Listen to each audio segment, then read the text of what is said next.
So Oklahoma City Thunder, their struggles.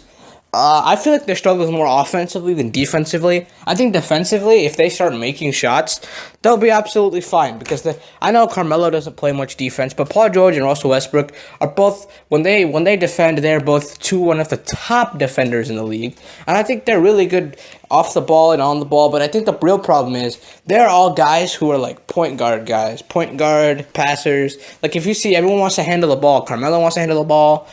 Paul George wants to handle the ball also. None of them are like perimeter shooter guys. Like, you know what I mean? Like, when you got Kevin Durant, he's like a shooter guy. When you got Klay Thompson, you got shooter guys, but these guys can also spot up and shoot right up.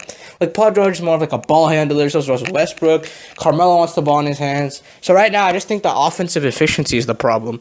And there are a lot of games that prove that the offensive efficiency is bad. Like the other night when they played bad against the Timberwolves, they lost 104-88. I mean, I don't think it's the Russell Westbrook problem. Russell Westbrook has adjusted his game very well, and he's also trying very hard to be a different player. But sometimes he needs to be the same player because they need him to be the same player. Because, they don't have enough scoring because everyone's gotten cold. Like that night, sorry about that. Like that night, the other night, when they were playing the Timberwolves, Paul George and Melo were both cold. The whole team was cold. And they needed him to be Russell Westbrook, and he came out, put up 40 points, and that was a pretty close game up until the third quarter.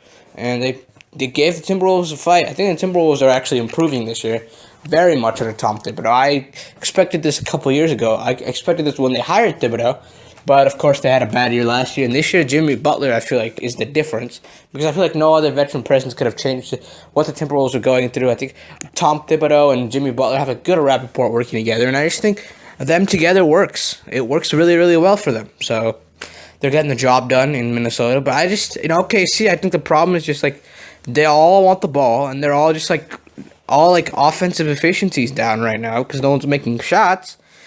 And like all they have is those three pieces. You have maybe Ferguson as a rookie. You have Robertson can't shoot. Adams is good, but all he does is get rebounds, and he doesn't get defensive rebounds because Russell Westbrook gets those, so he can set the tone, going down the floor. So Steven Adams is just a good post presence, basically. Patrick Patterson's alright, but he hasn't really been doing much either this year.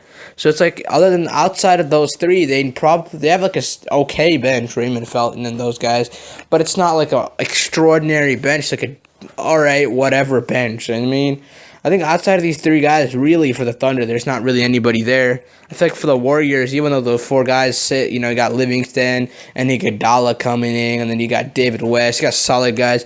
But I feel like OKC doesn't have those guys on the bench. So I feel like when the offensive efficiency is down for Melo and George and Westbrook, and then they can't play defense either because they're missing their shots, so their morale goes down. So they're not making shots, and they're not playing defense, and it's a disaster. I mean, Carmelo has been known not to play defense his entire career. So everybody knew that was going to come with Carmelo. They knew that extra baggage with Carmelo was coming. So they were like, okay, Carmelo, we understand. Because, we knew you weren't going to play defense. Defense wasn't part of the package. And they were like, all right, it's cool. You're not going to play defense, so we're going to put you on the offense and turn you into a shooter. I'm pretty sure Carmelo is playing a 4 right now because they want Robertson in. So I think they're doing the lineup right now for them is Westbrook, Robertson, George, Melo, and Adams. But I think the problem here is that when you put Melo at the 4, if the other team's 4 is taller and can shoot better than Melo, I mean, I guess because Melo's old now, but if you put him up against a Porzingis or something, he can't play defense. That's impossible. Or Derek Favors or someone like that. He's good, but he can't. Defensively, the efficiency's down. So when you're not making shots, you have to at least play defense, but they're not doing that either. So I think Oklahoma City just needs to shore up their team right now. Their team looks, I thought they were going to be a great team. I knew they were going to struggle early on. I did not think they were going to struggle this much. They're still the 5 seed in the West, so they'll still probably be a 5 or a 4, and they'll probably still make the playoffs, and they'll probably still be not a legitimate threat like I thought they were going to be. They're probably a decent threat. They could, if they click, they're going to be a legitimate threat. I really want to see Russell Westbrook just recruit Paul George, because I heard that he isn't really recruiting Paul George. But that's not really the problem here. I think they just need to play better. I heard this on Colin Cowherd the other day. They said Russell Westbrook's not a good teammate. All of his players have left. But all of his players didn't leave because of Russell Westbrook. All of his players left because they had chances to be great other places. And like Warriors, Kevin Durant and James Harden, there was a $6 million difference. So I guess both of them were kind of greedy if you think about it. James Harden wanted $6 million more for playing a bench role, which I feel like at that time, that GM, you don't really know. When that bench guy asks for $6 million more, you kind of have to get rid of him because it's like that's just an attitude. You know what I mean? Like he wasn't even a superstar back then. Like, they meshed when they all played on the court together, but like, you know what I'm saying? Like he wasn't a superstar. He wasn't great, and like he asked for $6 million more. So that attitude probably was like, all right, Sam Presti was like, all right, let's go. Kevin Durant, he just wanted to be part of the Warriors because he wanted to be part of something great and get some championships because he lost 3-1 the year before, and he saw the Warriors team and he knew they were going to be a threat. So it's always refreshing, but I just offensively, they're just not getting the shots to fall. Defensively, they're not getting back on defense. So right now, I think this Thunder team is just completely discombobulated, and they need to get it together because it's it's gonna be close to playoff time. And if they do end up playing one of these like Minnesotas or what I mean, like if they play like a Minnesota or if they play like a Portland Trailblazers, you gotta get Dame and CJ on defense, or you're not gonna be able to win that series. Like, yeah, they could even think about it. If the Houston Rockets keep losing, Houston Rockets fall to 4, and it's another first round rematch from last year. They're not gonna win. You gotta play CP3 and James Harden on defense.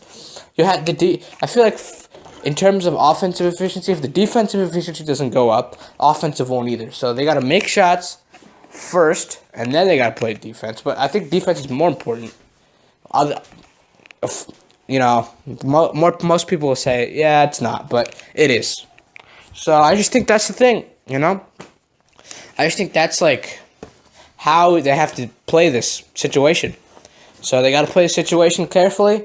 Obviously, their offensive efficiency is bad, but if they play defense, offense will be fine.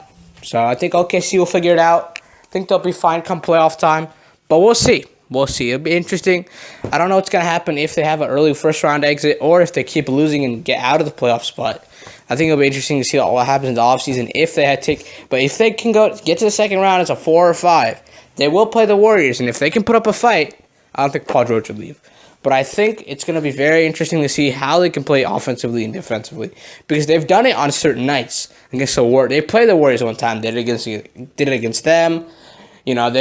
But then you got nights where they let up like 120 to the Clippers, or like they're playing the Lakers, they let up 100 points. You have to play well defensively as well. I feel like offensively isn't the only part. Defensively as well, if you do not play well, it's going to be very, very tough in the NBA. So, 82 games, still a lot of stuff to happen, so we'll see. It'll be very, very interesting to see how the end of this season unfolds.